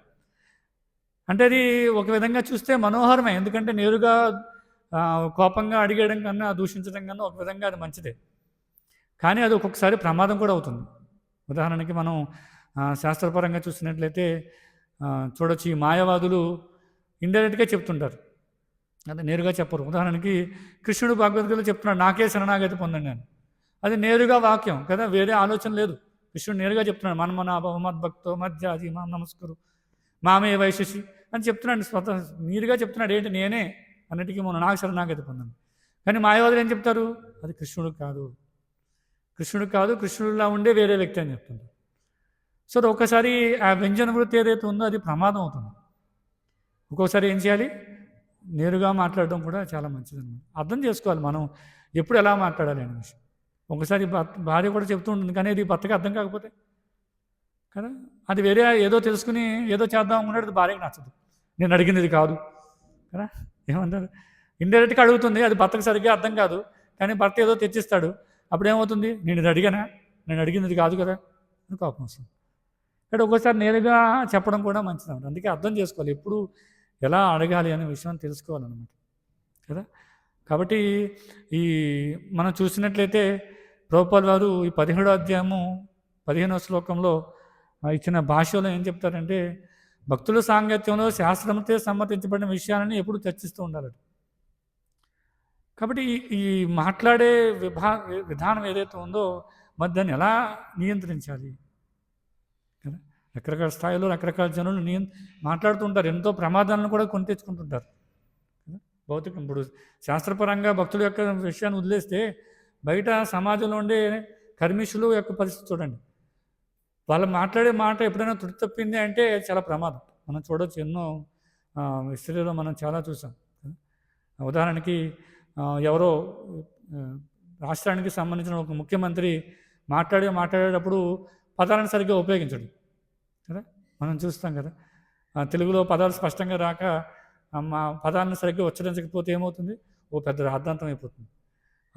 రాష్ట్రానికి ముఖ్యమంత్రి, ఆయనకి ఎలా మాట్లాడడమో తెలియదు, ఆయనకి పదాలు వాడడం తెలియదు అని దాని మీద ఎన్నో వీడియోలు తయారు చేసి పంపుతుంటారు. కామిక్గా అంటే కామెడీగా ఎన్నో వీడియోలు తయారు చేస్తుంటారు అన్నమాట. మనం చూసాం. తర్వాత మనం చూసినట్లయితే ఈ మధ్యనే ఒక విషయం విన్నాను అనమాట. ఎవరో చెప్తున్నారు, ఎవరో ఒక ఫిల్మ్ యాక్టరు పబ్లిక్గా ప్రసంగంలో అంటే పబ్లిక్గా మాట్లాడుతున్నప్పుడు స్త్రీల యొక్క వస్త్రధారణ గురించి చెప్పాడు కదా. వస్త్రధారణ స్త్రీలు బయటకు వచ్చినప్పుడు చాలా మంచిగా వేసుకోవాలి, శారీస్ కట్టుకోవాలి, దుస్తులు మొత్తం కప్పుకోవాలి అని చెప్తూ ఏదో వాడకూడని పదం ఏదో వాసేశాడు, బూతు పదం ఏదో. ఏమైంది అని చెప్పాలనుకున్న విషయం మంచిదే. ఏంటి, స్త్రీలు పూర్తిగా వస్త్రధారణ వేసుకుని రావాలి, ఇలా ఫంక్షన్కి వచ్చినప్పుడు ఇలా అంటే బాడీ కనిపించకుండా వేసుకోవాలి అనే విషయాన్ని చెప్తూ ఏదో వేరే పదం ఏదో వాడేశాడు ఆయన. అంటే పెద్ద రాద్ధాంతం అయిపోయింది తెలుసు. అంటే మాట్లాడే మాట చాలా ఆలోచించి మాట్లాడాలన్నమాట. ఒక ఉన్నతమైన వ్యక్తి మాట్లాడుతున్నప్పుడు, అది పబ్లిక్గా మాట్లాడుతున్నప్పుడు ఆలోచించి మాట్లాడాలి. అది చాలా పెద్ద గొడవ అయిపోయింది అది. తర్వాత చాలామంది చెప్పుకున్నారన్నమాట, పూర్వం చీరలు ఆగితే యుద్ధాలు జరిగినాయి, ఇప్పుడు చీర వేసుకోమంటే యుద్ధం జరుగుతుందని. ఎందుకు అంత యుద్ధం జరిగిందంటే చెప్పే విషయం సరళంగా చెప్పుంటే అంత సమస్య లేదు. కానీ చెప్పే విషయం ఎలా ఉంది, బూతులు మాట్లాడుతూ స్త్రీ యొక్క బాడీ అవయవాల గురించి వ్యంగ్యంగా మాట్లాడుతూ చెప్పినప్పుడు అందరికీ కోపం వస్తుంది. ఆయన మళ్ళీ ఏం జరిగింది, అర్థం చేసుకుని బయటకు వచ్చి సొసైటీ ముందు క్షమాపణ చెప్పాల్సిన అవసరం వచ్చింది. ఎందుకు అంటే వాక్శుద్ధి, ఎలా మాట్లాడాలో తెలియదు. ఆ ఉద్వేగం జనాలు ఎక్కువ మంది కనపడుతున్నప్పుడు ఒక విధమైన ఉద్వేగం వచ్చేస్తుంది, దాంట్లో పదాలు వచ్చేస్తుంది. అందరూ పక్క నుంచి క్లాప్స్ కొడుతుంటారు. ఇది క్లాప్స్ కొట్టినప్పుడు ఏమవుతుంది, ఇంకా అహంకారం పెరుగుతూ ఉంటుంది అనమాట కదా. నేను ఒకసారి చూశాను, ఈ గరికపాటి ఆయన ఏం చేస్తున్నాడు అంటే, ఆయన ఒక సినిమా యాక్టర్స్ అందరూ కూర్చుని ఏదో ఫంక్షన్ జరుగుతుంటే ఆయన మాట్లాడాలి, వెళ్ళి మాట్లాడుతూ సినిమా యాక్టర్లు అంటే సాధారణంగా భౌతిక ప్రపంచంలో జీవులు ఎలా ఉంటారు, ఆధ్యాత్మికవేత్తలకి ఎక్కువ అట్రాక్ట్ అవ్వరు. ఫిల్మ్ యాక్టర్కి, క్రికెటర్స్కి, వీళ్ళకి అట్రాక్ట్ అవుతుంటారు కదా. ఇప్పుడు ఏదైనా అందరూ కలుస్తున్నప్పుడు ఎక్కువ మంది ఎవరు దేని దగ్గరికి వెళ్తారు, ఫిల్మ్ యాక్టర్స్ దగ్గరికి వెళ్తారు. ఆధ్యాత్మికవేత్తని అంతగా పట్టించుకున్నారు. అందులో నేను నామమాత్రపు అనేమి నిజమైన గురువు కూడా కాదు. కాబట్టి చాలామంది వ్యక్తులు ఏం చేస్తున్నారు, అక్కడ పెద్ద సినిమా యాక్టర్ ఎవరు, చిరంజీవి ఎవరు ఉంటే అందరూ ఆయన దగ్గరికి వెళ్ళి గుమ్ముగుడి ఫోటోలు తీసుకోవడం, ఆటోగ్రాఫ్ అడగడం జరుగుతుంది. ఇతను ఇక్కడ ప్రవచనం చెప్పడానికి సిద్ధపడ్డాడు. ఏమైంది, జనాలు అందరూ అటు వెళ్ళిపోవడం చూసి కోపం వచ్చేసింది అన్నమాట. ఎందుకైనా శుద్ధ భక్తుడి కాదు కదా. ఏం చేస్తున్నాడు, అక్కడ ఆల్రెడీ మామూలుగా చిరంజీవి అంటే సినిమాలోనే చాలా పెద్ద వ్యక్తి కదా, ఫిల్మ్ ఇండస్ట్రీ ఏలుతున్నటువంటి వ్యక్తి. ఆయన్ని పిలిచి అందరిని పిలిచి, నువ్వు అక్కడి నుంచి ఆపకపోతే నేను ఇక్కడి నుంచి లేచి వెళ్ళిపోతా అన్నాడు అన్నమాట. ఎవరిని, చిరంజీవి. ఇప్పుడు జనాలు ఎవరు ఒప్పుకుంటారు అంటే, ఎందుకంటే జనాలు అందరూ ఆధ్యాత్మికంగా ఎవరు అంత ఇంట్రెస్ట్ చూపించరు. అక్కడ సినిమా యాక్టర్ ఉన్నప్పుడు ఆయన దగ్గర చూపిస్తుంటారు. ఈయన కోపం వచ్చేసి అలా అలిసిన వెంటనే ఆయన ఏమీ తిరుగుబాటు చేయలేదు, కానీ మిగతా వాళ్ళందరూ తర్వాత మొదలుపెట్టారు కదా. తర్వాత రకరకాల కామెంట్స్ చేయడం, తిట్టడం అన్నీ చేశారు. ఆయన అంత పెద్ద వ్యక్తి, అంత గొప్పవాడిని అనుకున్న వ్యక్తి ఏం చేశాడు, మళ్ళీ సొసైటీ ముందు వచ్చి ఎందుకు లేత ఊరుకుంటారా కదా. ఎంతోమంది ఫిల్మ్ యాక్టర్లు ఆయనకు చిరంజీవికి సపోర్ట్గా ఉండి గరికపాటుని తిట్టడం మొదలుపెట్టారు. అంటే వాక్శుద్ధి అనమాట. మాట్లాడేటప్పుడు ఆలోచించాలి, ఎందుకు మాట్లాడుతున్నాం, ఎలా మాట్లాడుతున్నాం చూడండి, అర్థం చేసుకోవాలన్నమాట. భౌతిక ప్రపంచం అనేది అందరూ అహంకారంతోనే ఉంటారు. అంటే అందులోనే ముఖ్యంగా ఇప్పుడున్న సమాజంలో ఎక్కువ శాతం ఎలా ఉంటారు, ఆధ్యాత్మిక వైపు ఎవరు చూపించరు. అంటే ఆ వ్యక్తి మనం అర్థం చేసుకోవాలంటే ఆ వ్యక్తిని చెప్పొచ్చు, ఎందుకంటే ఇది ఆధ్యాత్మిక కార్యక్రమం జరుగుతుంది, ఉన్నతమైన కార్యక్రమం. కాబట్టి ఏం చేయాలి, దయచేసి కొంతసేపు ఆపండి, ఈ కార్యక్రమం, ఈ ప్రవచనం అయిపోయిన తర్వాత మీరు ఫోటో సెషన్ అయి పెట్టుకోవచ్చు, కాబట్టి దయచేసి ఆపండి అని చెప్పొచ్చు. అది ఎలా ఉంది, లేదు మీరు ఆపురా, నేను వెళ్ళిపోతాను ఇక్కడి నుంచి అంటే ఒక విధంగా ఆధ్యాత్మిక కోపం రావచ్చు. కానీ అది అర్థం చేసుకోవాలి, ఏ సమయంలో అవతల ఉన్న వ్యక్తి ఎవరు. ఛార్జింగ్ అయిపోతుంది. కాబట్టి ఇక్కడ ప్రభుపాల వారు 17 అధ్యాయాలు చెప్తున్నారన్నమాట. ఎవరైతే భక్తుల సాంగత్యంలో శాస్త్రవచనములను సమర్థించి ఏదైతే విషయాలు మాట్లాడతారో అది ఉన్నతమైనదని చెప్తారన్నమాట. కాబట్టి మనం భక్తుల సాంగత్యంలో మరీ ముఖ్యంగా మనం అర్థం చేసుకోవాల్సిన విషయం అనేది, సాధకులుగా ఎవరైతే గరిష్ట భక్తులు ఉంటారో వాళ్ళతో మాట్లాడేటప్పుడు చాలా చాలా జాగ్రత్తగా మాట్లాడాలన్నమాట. లేదంటే ఏమవుతుంది, అపరాధం అవుతుంది. ఈ భౌతిక విషయాలన్నీ పక్కన పెట్టండి. ఎవరో ఫిల్మ్ యాక్టర్లు కొట్టుకుంటారు, భౌతికమైన నామమాత్ర గురువులు కొట్టుకుంటారు, ఇవన్నీ జరుగుతూ ఉంటే ఇవన్నీ పక్కన పెట్టండి, అవి మనకు సంబంధం లేదు. సందర్భం వచ్చింది కాబట్టి మనం చర్చిస్తున్నాం. కానీ ఎప్పుడైతే ఆధ్యాత్మికంగా వస్తామో, సాధన చేస్తామో చాలా చాలా ఉన్నతమైనది. ఎందుకంటే వాటి వల్ల ఏదన్నా ప్రమాదం జరిగితే దాని నుంచి బయటపడవచ్చు, అది పెద్ద ఏమీ అంత ఇబ్బంది పడదు. కానీ ఎప్పుడైతే ఆధ్యాత్మికంగా సాధన చేసేవాళ్ళు, భక్తులు, వైష్ణవులు ఎవరుతున్నారో వాళ్ళతో చేసే వ్యవహారం మాత్రం చాలా చాలా జాగ్రత్తగా ఉండాలన్నమాట. అందుకే మనం చూడొచ్చు కదా, దశవిధ నామాపరాధాల్లో మొదటిది ఏంటి, సతానిందా నామ్న పరమం అపరాధం వితనుతే యతఖ్యాతిం యాతం కథము సహితే తద్విగరహం కదా. సతాం ఎవరైతే భక్తులు, భగవంతుడి యొక్క భక్తులు, సేవకులు ఉన్నారో వాళ్ళని దూషించకూడదు. ఎవరైతే వాళ్ళు, ఎందుకంటే వాళ్ళు జీవితాన్ని అంకితం చేసి వచ్చారు భగవంతుడి యొక్క నామాన్ని కీర్తించడం కోసం, దాన్ని వ్యాప్తి చేయడం కోసం. ఇక్కడ అలాంటి భక్తులని ఎట్టి పరిస్థితుల్లో కూడా దూషించకూడదు అని చెప్తారు. కాబట్టి మాట్లాడే ప్రతి మాట కూడా చాలా జాగ్రత్తగా మాట్లాడాలన్నమాట కదా. ఒక్కొక్కసారి ఏం జరుగుతుందంటే, ఒక ఉన్నతమైన వ్యక్తి, గరిష్ట భక్తులు కూడా ఒక్కొక్కసారి తప్పు చేసిన అవకాశం కనిపిస్తుంటుంది కదా. అప్పుడు ఆ వ్యక్తిని నేరుగా వెళ్ళి అడగకూడదట. దానికి ఒక పరిష్కారం కూడా ఉంది. ఎలా అడగాలంట, గురువు దగ్గరికి వెళ్ళి ఎలా అడగాలి, ప్రశ్న రూపంలో అడగాలట. ఇదిగో మీరు ఎలా చేశారు తప్పు అని చెప్పకూడదట. వెళ్ళి ప్రశ్న రూపంలో, ప్రభుజీ నాకు ఈ ప్రశ్న సందేహంగా ఉంది, ఒక వ్యక్తి ఇలా చేయొచ్చా అని అడగాలంట. అలా అప్పుడు అర్థమైనప్పుడు ఈ వ్యక్తి చేయొచ్చో లేదనే విషయం ప్రశ్నించిన వ్యక్తికి అర్థమవుతుంది, దాన్ని ఎలా అడగాలో అనే విషయం కూడా అర్థమవుతుంది. ఒకసారి అవతల వ్యక్తి కూడా, ఇది నేను చేశాను కాబట్టి ఇతను ఇలా అడుగుతున్నాడు, చాలా వినమ్రంగా అడిగాడు, వచ్చి డైరెక్ట్గా నువ్వు ఇలా ఎందుకు చేశావు, మీరేం గురువు, మీరేం ప్రభు, ఇలా అడిగి ఇలా చేశానని అడగకుండా కృష్ణ రూపంలో వినమ్రంగా అడిగారు కాబట్టి తనకి అర్థమవుతుంది. నేరుగా అడిగేచ్చు కదా. సతీదేవి నేరుగా అడగట్లా, నేను ఇంటికి వెళ్తాను అడగట్లా, అడిగేచ్చు. కానీ ఇక్కడ భక్తులు కూడా అంతే, నేరుగా వెళ్ళి ఇదిగో మీరు ఎలా చేశారు అని అడిగేయచ్చు. కానీ దాన్ని ఎలా అడగాలి, వినమ్రంగా మర్యాదగా అడుగుతున్నారు అంటే, ప్రభుజీ నాకు ఈ ప్రశ్న ఉంది, ఒక వ్యక్తి ఇలా చేస్తున్నారు, ఇలా చేయడంలో ఎలా అర్థం చేసుకోవాలి, చాలా చాలా ముఖ్యం అన్నమాట. కాబట్టి మనం చూస్తే రూపగోస్వామి ఇచ్చినటువంటి భక్తుని యొక్క ముఖ్యమైనటువంటి 26 లక్షణాల్లో మనం చూస్తే ఒకటి కవి అని రాస్తారు దాంట్లో. కవి అంటే మనం చూడొచ్చు, కవి అంటే సాధారణంగా కవిత్వాలు రాసేవాడిని, పోయెట్ని కవి అంటారు.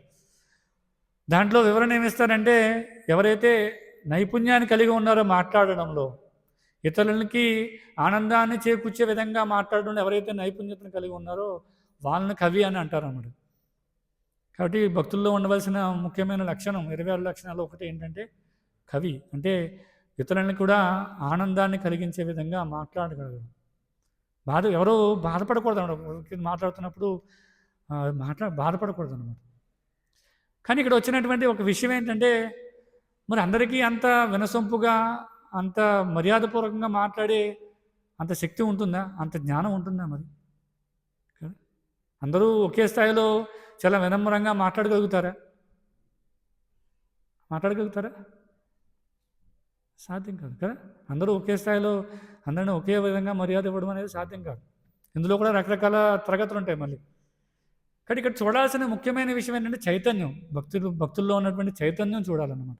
ఎందుకంటే ఒక వ్యక్తి చాలా చైతన్యం చాలా బాగుంటుంది కదా, చాలా బాగా ప్రవర్తిస్తుంటాడు, ఆయన యొక్క ఆలోచన అంతా కూడా బాగుంటుంది. కానీ మాట్లాడేటప్పుడు అంత మర్యాదగా మాట్లాడకపోవచ్చు, మంచి పదాలు ఉపయోగించకపోవచ్చు, ఒక్కోసారి చూస్తూ ఉంటాం కదా, ఒకసారి మాట్లాడకపోవచ్చు. ఉదాహరణకి మనం ఈ కోస్టల్ బెల్ట్ వాళ్ళందరూ కూడా చాలా మర్యాదగా గారు ఏమండి అని పిలుస్తుంటారు. అది మాట్లాడే విధానం అలవాటు. మనం తెలంగాణ సైడ్ వెళ్తే వాళ్ళు వాడు వీడని మాట్లాడుతుంటారు. ఉదాహరణకి గురు మహారాజుని కూడా మహారాజు వచ్చిండా కదా, మహారాజు చెప్పాడు, మహారాజు వచ్చిండా అని చెప్తుంటారు. అంటే వాళ్ళ భావం ఏంటి, మహారాజుని తక్కువ చేయాలి, వాళ్ళ గౌరవించకూడదనే మాట కాదు. అంటే వాళ్ళ యొక్క యాస, వాళ్ళ యొక్క భాష లాంటిది అన్నమాట. కానీ లోపలగా ఫీలింగ్ ఏంటి, మహారాజు అంటే చాలా గౌరవం ఉంటుంది కదా, మహారాజుని కీర్తిస్తుంటారు అని ప్రవచనాలు చెప్పినప్పుడు కూడా మహారాజు గురించి చెప్తుంటారు. కానీ లాస్ట్లో ఏమొస్తుంది, డూ అని వస్తుంది. అది ఇటువైపు విన్నవాళ్ళు ఏమనిపిస్తుంది, ఇదేంటి మర్యాద లేకుండా మహారాజున వచ్చిండా పోయిండా అని అంటున్నారు, ఇదేంటి అని అనిపిస్తున్నాం కదా. మనం వింటాం, చాలాసార్లు వింటుంటాం. కాబట్టి ఇక్కడ మనం అర్థం చేసుకోవాల్సింది ఏంటంటే చైతన్యం, మనిషి యొక్క చైతన్యం ఎలా ఉంది అని, ఎందుకు అలా సంబోధిస్తున్నాడు, ఆయన యొక్క ప్రవర్తన ఏంటనే విషయాన్ని అర్థం చేసుకోవాలన్నమాట. చాలా చాలా ముఖ్యమైనటువంటిది. ఒక వ్యక్తికి ఏంటి చైతన్యం బాగోదు, కానీ పైకి మాత్రం బాగా ప్రవర్తిస్తుంటాడు కదా. దాన్ని ఏమంటారు? ఏమంటారు? ఒక పదం ఉంటుంది.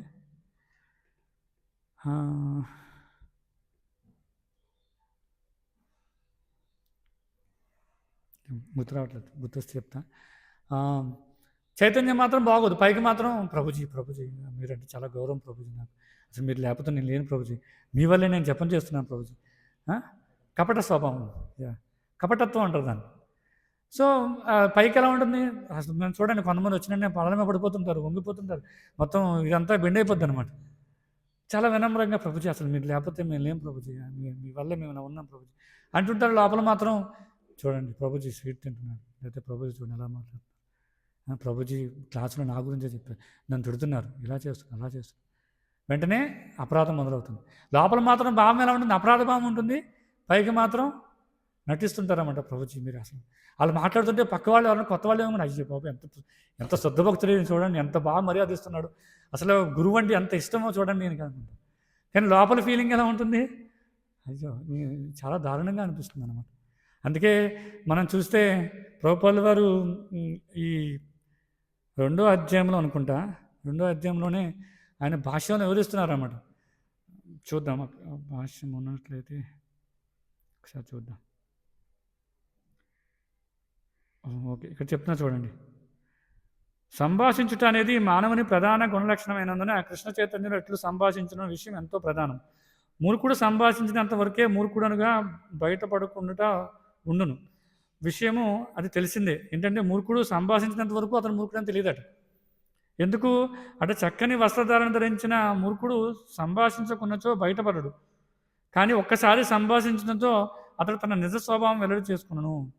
కాబట్టి కృష్ణ చైతన్యవంతుడు కేవలం కృష్ణుని గురించి మరియు అతనికి సంబంధించిన విషయముల గురించి మాత్రమే సంభాషించను. అదే అతని ప్రధాన లక్షణము. తర్వాత సహజంగానే క్రింద తెలుపబడినట్లు ఇతర సమస్త లక్షణములు చేకూరును. కాబట్టి మూర్ఖుడు చాలా హుందాగా కనిపిస్తాడు, మంచి దుస్తులు వేసుకుంటాడు, వినమ్రంగా కనిపిస్తుంటాడు. కానీ ఎప్పుడైతే మాట్లాడడం మొదలు పెడతాడో వెంటనే అర్థమవుతుంది అతను మూర్ఖుడని కదా. ప్రభుపాల్ వారు ఒకసారి వేరేదో కంట్రీలో ప్రవచనం జరుగుతుంది, ప్రవచనానికి ఆహ్వానించారు ప్రభుపాల్ వారిని. ఆ ప్రవచనంలో పెద్ద స్టేజ్ వేశారు. చాలామందిని ఆహ్వానించారు, మాయావతి గురువుల్ని, వాళ్ళని వీళ్ళని, చాలా సామాజికవేత్తలు అందరినీ ఆహ్వానించి అందరినీ కూర్చోబెట్టారు స్టేజ్ పైన. కూర్చోబెట్టి ప్రవచనం ఇస్తున్నారు. ముందు ప్రభుపాల్ వారు మాట్లాడారు, అంతా చక్కగా మాట్లాడారు, అంత ప్రవచనం అందరికీ కృష్ణ చైతన్యం గురించి చెప్పారు. వచ్చి కూర్చున్న తర్వాత ఒక మాయావతి గురువు వెళ్ళి మాట్లాడడం మొదలుపెట్టాడు. మొదలుపెట్టి స్పీకర్ దగ్గర పెట్టుకున్నాడు, మాట్లాడుతూ మొదలుపెట్టాడు. ప్రభుపాల్ కొంచెం డిస్టర్బెన్స్గా ఉంది, పక్కన ఏదో ఫ్యాన్ తిరుగుతుంది, ఆ ఫ్యాన్ సౌండ్ వస్తుంది అనమాట. వస్తున్నప్పుడు కొంచెం డిస్టర్బెన్స్గా ఉంది.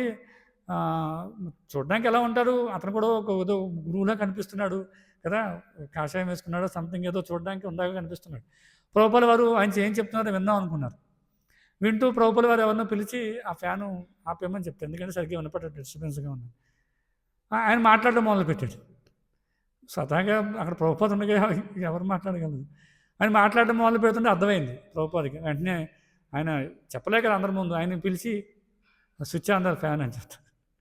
అంటే ఏంటి అర్థం? ఆయన మాట్లాడే మాట కన్నా ఈ ఫ్యాన్ సౌండ్ బెటర్ అనమాట. అంటే ఆయన మూర్ఖుల్లా మాట్లాడుతున్నాడు, ఉంటాకి చాలా హుందాగా కనిపిస్తున్నాడు, కానీ మాట్లాడే విధానం అంతా అశాస్త్రీయంగా ఉంది. ప్రభుపాదికి నచ్చలేదు. ఏం చేశారు ప్రభుపాద? ఫ్యాన్ ఆన్ చేయమని చెప్తారు. ఎందుకు అని చెప్పే ఆ సోది కన్నా ఈ ఫ్యాన్ సౌండే బెటర్ అనిపించింది.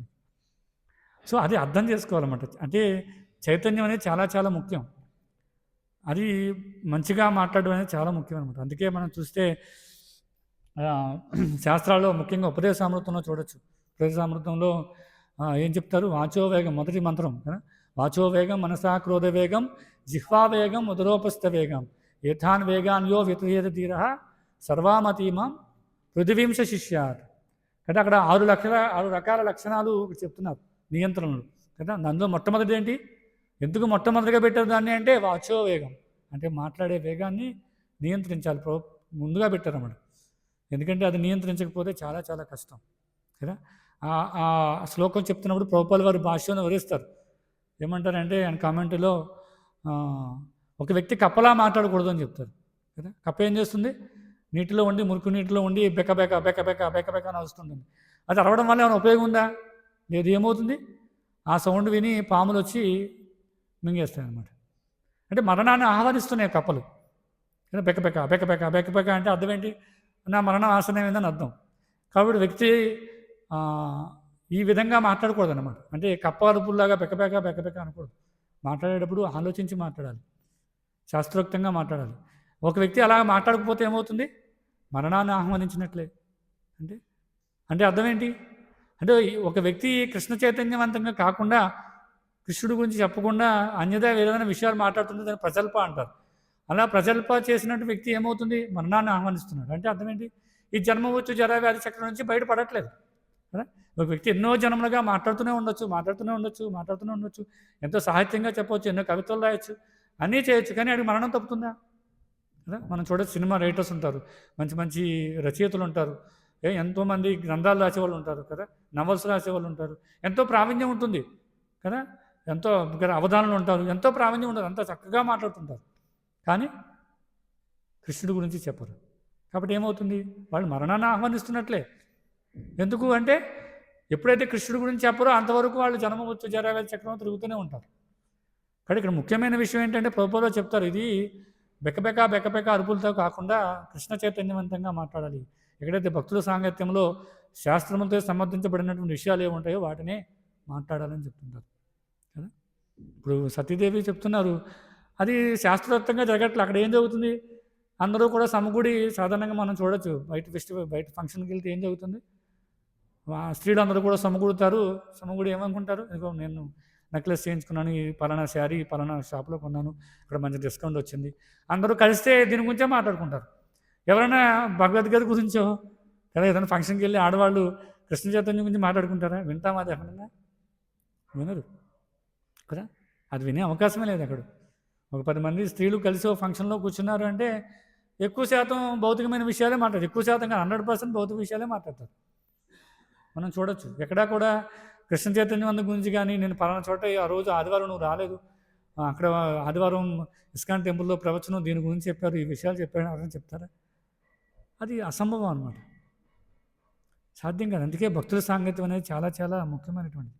అందుకే మాట్లాడేటప్పుడు చాలా చాలా నియంత్రించి మాట్లాడాలి.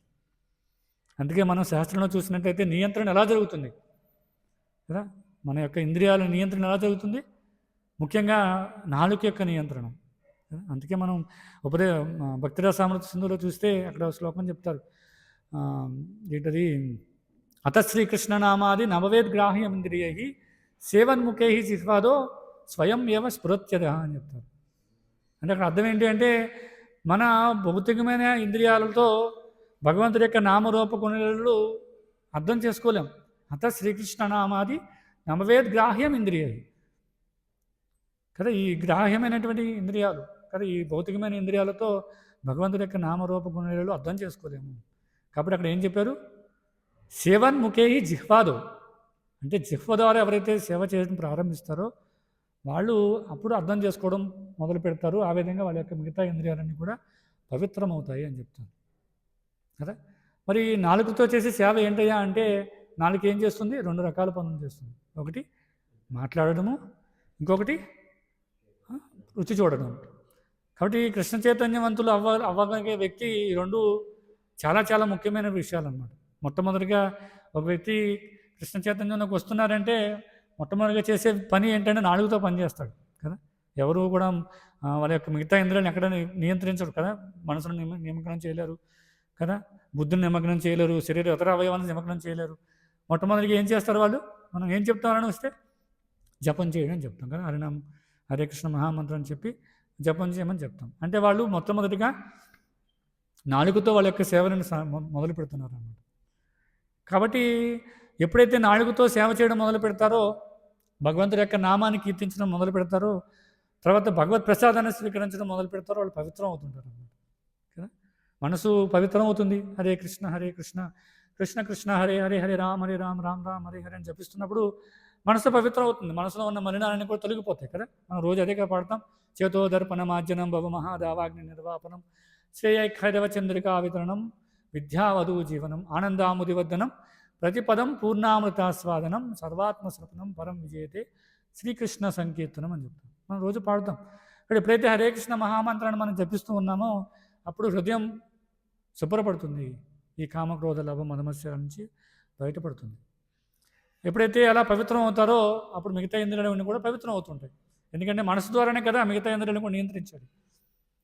తర్వాత ఎప్పుడైతే కృష్ణ ప్రసాదం స్వీకరిస్తామో అప్పుడు ఏమవుతుంది, ఆ ప్రసాదంలో ఎప్పుడైతే ప్రసాదం స్వీకరిస్తామో మనం శుద్ధి చేయబడతాం ప్రసాదం ద్వారా కదా. ఎందుకంటే ఒక వ్యక్తి యొక్క ఆలోచనలు మనసుతో మొదలై ఇలా నాలుక కళ్ళు ఇలా కిందకి వెళ్ళి ఉదరంతో వెళ్ళి ఉదరం నుంచి మొదలయ్యి అలా మర్మాంగాల్లోకి వెళ్తుంది అనమాట.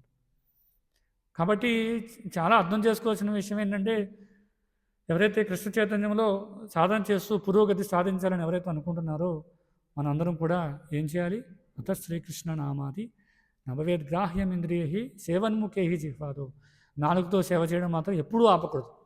ఇది నిరంతరం జరిగే ప్రక్రియ అనమాట. అంటే మొట్టమొదట్లో వచ్చిన వ్యక్తి ఏది చేయాలా, తర్వాత మనం పవిత్రం అయిపోయాం కదా, మన ఇంద్రియాలన్నీ కూడా పవిత్రం అయిపోయినాయి. కాబట్టి కృష్ణుడు చెప్తున్నాడు, పవిత్రమైన ఇంద్రియాలతో సేవ చేసినట్టయితే అది ఉత్తమమైంది, అదే భక్తి అని చెప్తున్నారు కదా. ఏం శ్లోకం అది, తత్పరత్వేన నిర్మలం హృషికేశ సేవనం భక్తి రుచ్యతే. కృష్ణుడు చెప్తున్నాడు కదా, నిర్మలమైన ఇంద్రియాలతో నాకు సేవ చేయడమే కదా, అది యొక్క ఇంద్రియాలతో ఋషికేశుడైనటువంటి కృష్ణుడికి సేవ చేయడమే భక్తి అని చెప్తున్నాడు. కాబట్టి నేను నాలుగుతో సేవ చేసినంతకాలం నేను పవిత్రం అయిపోయాను. కాబట్టి ఇంకా నాలుగుతో పని లేదు, నేను జపం చేయవసరం లేదు, లేకపోతే నేను ప్రసాదం మాత్రమే స్వీకరించాల్సిన అవసరం లేదు. కానీ ఇది కూడా ఉన్నారు కొంతమంది సీనియర్లుగా, అంటే నేను గరిష్ట భక్తుని అని చెప్పుకుంటూ ఇది చేసేవాళ్ళు కూడా ఉన్నారు. వాళ్ళు జపం చేయడం కూడా సమయం ఉండదన్నమాట. ఎందుకు, సీనియర్లు అయిపోయారు. మందిరంలో చేయాల్సిన వ్యవహారాలు చాలా ఉంటాయి, మందిరంలో కార్యక్రమాలు ఉంటాయి, ఎంతోమంది వస్తుంటారు, మాట్లాడుతూ ఉండాలి, ప్రవచనాలు ఇస్తూ ఉండాలి, ఎన్నో జరుగుతూ ఉంటాయి. కాబట్టి జపం చేసే సమయం ఉండదు. ఏమనుకుంటారు ఆ వ్యక్తి అంటే, నేను చాలా కాలం నుంచి జపం చేస్తున్నాను, నేను ఇప్పుడు సీనియర్ని, అందరూ నన్ను గుర్తించారు కదా, నన్ను ఆహ్వానిస్తున్నారు, నా ప్రవచనాలు ఇవ్వడానికి వెళ్తున్నాను, ప్రవచనం ఇవ్వడం కూడా కీర్తించడమే కదా. ఒక్కొక్కసారి ఏమవుతుంది, ఎవరైనా ఒక పెద్ద వ్యక్తి, నేను మంచి పొజిషన్లో ఉన్నాను కాబట్టి నేను ఏదన్నా పొరపాటున ఒక్కోసారి బయట ఆహారం తిన్నా కూడా అపవిత్రం కాను. చాలామంది చూస్తాం మనం, ఈ భావన ఉంటుందన్నమాట. మనం కొంతమంది చూసినట్లయితే వాళ్ళు సీనియర్గా చాలామంది అవుతుంటారు. వాళ్ళు ఒక్కొక్కసారి ఎవరైనా బయట ఉన్నటువంటి ఆహార పదార్థాలు, ఏ పూతరేకులు అలాంటివి పట్టుకొస్తే వాళ్ళు వెంటనే స్వీకరిస్తారు అన్నమాట. కారణం ఏంటంటే, నేను చాలా కాలం నుంచి సాధన చేస్తున్నాను, సీనియర్ కాబట్టి నాకు పతనం అయ్యే అవకాశం లేదు, నేను పతనం అవనని చెప్పి ఒక విధమైన భావన ఉంటుందన్నమాట.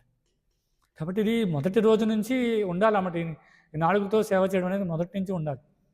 అంటే చక్కగా భగవంతుడి యొక్క నామాన్ని నిరంతరం ఖచ్చితంగా క్రమం తప్పకుండా 16 మార్లు జపం చేయడం, ఎంత ఇబ్బంది ఎదురైనా కూడా, ఎలాంటి విపరీతమైన పరిస్థితి ఎదురైనా కూడా కృష్ణ ప్రసాదం కాకుండా వేరే ఏది స్వీకరించకుండా ఉండడం. తర్వాత భక్తులను దూషించకుండా ఉండగలిగేటట్లు మన యొక్క నాలుకని కంట్రోల్ చేసుకుని నియంత్రించడం అనేది చాలా చాలా ముఖ్యం అన్నమాట. కాబట్టి మాట్లాడడం అనేది ఏదో మనసు చెప్పింది కదా మాట్లాడడం అంటే కుదరదు. ఎందుకంటే అది బుద్ధి ద్వారా రావాలన్నమాట. అది ఆలోచించి మాట్లాడాలి. ప్రతి విషయం కూడా ఒక భక్తులతో మాట్లాడుతున్నప్పుడు, ముఖ్యంగా పెద్దవాళ్ళతో మాట్లాడుతున్నప్పుడు సులభంగా ఏదో నోట్లో వచ్చినట్టుకల్లా మాట్లాడేస్తే అది ప్రమాదం అనమాట, అది పతనానికి దారితీస్తుంది. మనం చూడవచ్చు, చాలాసార్లు మనం చర్చించుకుంటుంటాం, పలానా వ్యక్తి ప్రభుత్వం ఇలా మాట్లాడారంటండి, ఇలా అడిగారంటండి, ఇలా చెప్పారంటండి. అంటే ఎమోషన్స్ని కంట్రోల్ చేసుకోకపోతే ఇలాంటి మాటలు వస్తుంటాయి అన్నమాట కదా. ఏదో మనం ఉద్వేగానికి లోనే కాబట్టి వెంటనే వెళ్ళి మాట్లాడేద్దాం అనుకుంటే ఖచ్చితంగా ప్రమాదం వస్తుంది. కాబట్టి ఒక వ్యక్తి ఏం చేయాలి, భౌతిక ప్రపంచంలో లోపాలు ఉంటాయి కాబట్టి లోపాలతో ఒకసారి ఏమవుతుంది, ఏదో వెనుకూడని విషయమో, బాధ కలిగే విషయం మన చెవిని పడినప్పుడు కోపం వస్తుందన్నమాట. కాబట్టి వ్యక్తి ఏం చేయాలి, కొంచెం సమయం ఇవ్వాలి. వెంటనే వెళ్ళి అడిగేయకూడదు, వెంటనే వెళ్ళి మాట్లాడేయకూడదు. ఒక నిమిషం ఆలోచించి సమయం ఇచ్చినప్పుడు ఏమవుతుంది, ఆ సమయమే సమాధానం చెప్తుందన్నమాట. ఒకరోజు ఆగిపోయాం, 2 రోజులు ఆగుతాం, 3 రోజులు ఆగుతాం, ఏమవుతుంది కదా. అదే రోజు వెళ్ళి మాట్లాడేసి అదే రోజు వెళ్ళి క్లారిఫై తీసేసుకోవాలి, అదే రోజు వెళ్ళి నేను తప్పు కాదని ప్రూవ్ చేసుకోవాలనుకుంటే పొరపాటు. ఏం చేయాలి, ఖచ్చితంగా అప్పుడు ఉన్నటువంటి పరిస్థితి 2 రోజుల తర్వాత ఉండదు. ఎందుకు, తర్వాత వ్యవహారాలు చూస్తాం, మన సేవలో నిమగ్నం అవుతాం, జపం చేస్తుంటాం, ఎంతో కొంత పవిత్రం అవుతాం. అప్పుడు ఏమనిపిస్తుంది, ఫోన్లో నాదే తప్పేమో. చాలా సందర్భాల్లో మనకు తెలుస్తుంది కదా, అందరికీ ఎక్స్పీరియన్స్, అవునా కదా. ఇప్పుడున్న అందరికీ ఎక్స్పీరియన్స్ ఉంటుంది. ఫస్ట్ అడిగేద్దాం, ఏదో రకంగా అడిగేసి నేను తప్పు చేయలేదు ఇవాళ, లేదా నన్ను అనవసరంగా తిట్టారు, అడిగేయాలనిపిస్తుంది. ఆ సమయంలో అడగకుండా సమయాన్ని వెచ్చించాం అనుకోండి, ఈలోపు ఏమవుతుంది, ప్రభుని వేరే యాంగిల్లో చూస్తాం మొదలు పెడతాం. ఎవరైతే పెద్దవాళ్ళు చెప్పారో వాళ్ళు వెంటనే ఆ రోజు సాయంత్రం ఒకవేళ తిట్టి భుజం మీద ఏదో సరదాగా అన్నం లేవా పట్టించుకోకు నీ గురించి చెప్పాను అన్నారు అనుకో, అయిపోయిందా, సాల్వ్ అయిపోయింది. కానీ ఆ సమయంలో కూడా ఆకుండా ఈలోపే మనం అడుగుతాం మొదలు పెట్టాం అనుకోండి, ఏమవుతుంది, ప్రమాదం అవుతుంది. అంటే మన వ్యక్తిత్వాన్ని బయటపడేసినట్టు అవుతుంది. కానీ కొంచెం సమయం ఇచ్చాం కానీ ఆ పెద్దవాళ్ళే మళ్ళీ పిలిచేదో సేవ చెప్పడమో, లేకపోతే మంచిగా ఏదో వేరే ఆయన ఎక్కడో ప్రసాదం ఉంటే తెచ్చి ఇది ప్రసాదం తీసుకుని పిలుస్తుంటారు. ఎందుకంటే వాళ్ళు కూడా కావాలని తిట్టరు కదా, వాళ్ళు కూడా కావాలని అనరు. వాళ్ళ కోరిక ఏంటి, ఏదో విధంగా తెలుసుకుంటాడు, ఈ విధంగా ఆయన తప్పులు తెలుసుకుంటాడని చెప్తుంటారు.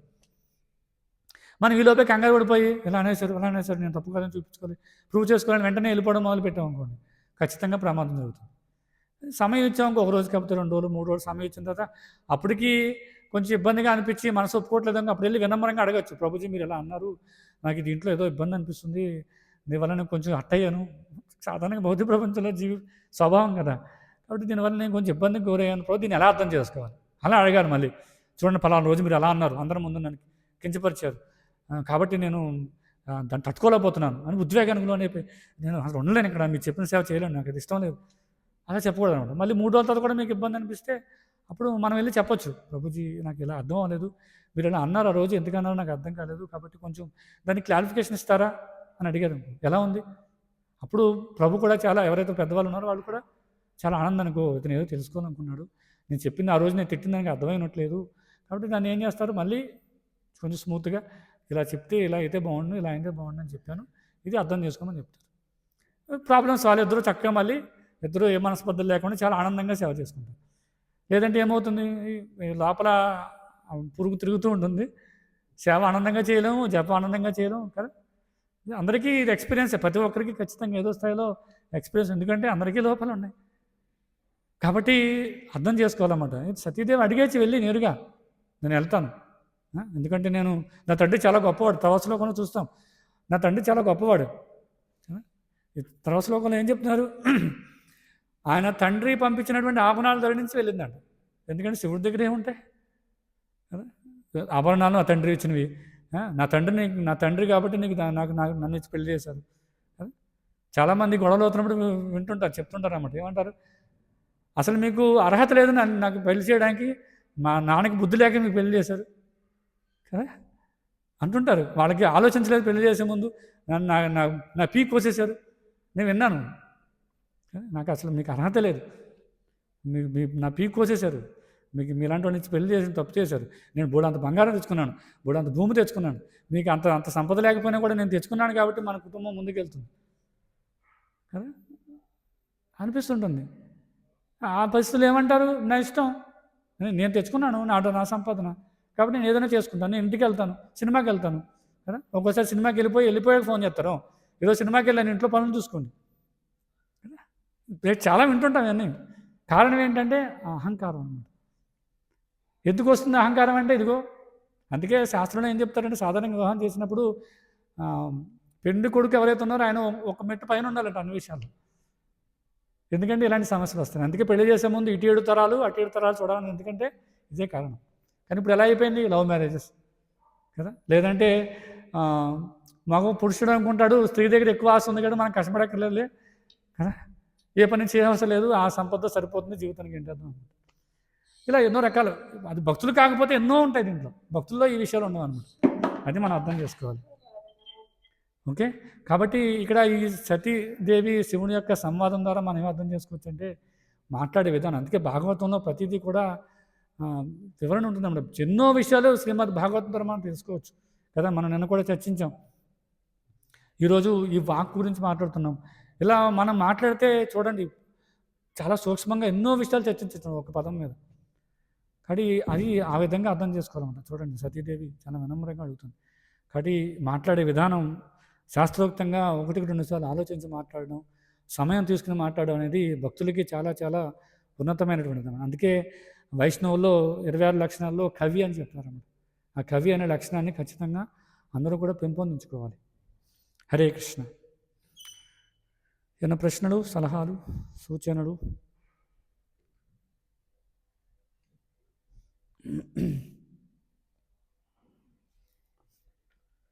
ఎవరికైనా ఆన్లైన్లో ప్రశ్నలు ఉన్నాయా?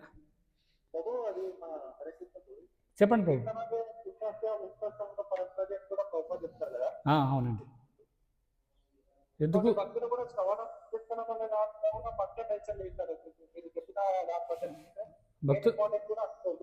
భక్తుల్లో కూడా ఏమంటారు? భక్తుల్లో కూడా అది నేను చెప్పిన ఉదాహరణ ఇచ్చాను చెప్పము, అది శ్రవణ కీర్తనం ఎంత ఇంపార్టెంట్ కూడా తెలుస్తుంది ఇక్కడ. అవునండి. ప్రజల కూడా అవును. ఆ బేసిక్ నీడ్ అది కదా. ఎప్పుడైతే అది శ్రవణం కీర్తనం చేస్తామో అప్పుడు ప్రజలపు చేయకుండా ఉండే స్థితికి వెళ్తానమాట. మొట్టమొదటిగా అది సాధ్యం కాదు. ఎందుకంటే జీవి స్వభావం కదా, మాట్లాడగలడం అనేది సహజ స్వభావం, దాన్ని నియంత్రించడం కష్టం. మొట్టమొదటిగానే ఒక వ్యక్తి ఒక 6 నెలల్లో 3 నెలల్లో నెల రోజులు సాధన చేసిన వెంటనే అతను మొత్తం అన్నిటినీ నియంత్రించేసి ప్రజలకు చేయకుండా ఉండగలిగేయడం చాలా చాలా అరుదుగా జరుగుతుందండి. అది సాధ్యం కాదు. కాబట్టి నిరంతరం శ్రవణం కీర్తనం చేయగా ఏమవుతుందంటే అప్పుడు ఈ ప్రజలకు చేయడం మానేసి కొంచెం ఆధ్యాత్మికంగా వెళ్ళడం మొదలు పెడతారన్నమాట. అది అలా పెరుగుతూ పూర్తిగా ఇంకా మాట్లాడే మాట చూడండి. ఇప్పుడు మహారాజుల వారు ఉన్నారు, ప్రభుపాల వారు ఉన్నారు, వీళ్ళందరినీ చూస్తే మనసా వాచా కర్మణ అంటే వాళ్ళు మాట్లాడే మాట చూడండి ఎప్పుడు కూడా ఎలా ఉంటుంది? భగవత్ చైతన్యంగానే ఉంటుంది. వాళ్ళు ఉపయోగించే ప్రతి పదం కూడా కృష్ణుని గురించి కాకుండా అన్యదా ఉండదన్నమాట. ఆ స్థాయికి రాగలుగుతాం ఎప్పుడు అంటే నిరంతరం శ్రవణం కీర్తనం చేయడం ద్వారా. చాలా ముఖ్యం. మీరు చెప్పిన పాయింట్ చాలా వ్యాలిడ్ పాయింట్. ఇంకేమన్నా ప్రశ్నలు ఉన్నాయా? హరే కృష్ణ. ఇంకెవరికైనా ఏమన్నా ప్రశ్నలు?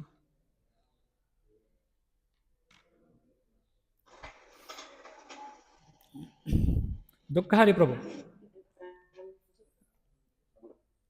చెప్పండి ప్రభు.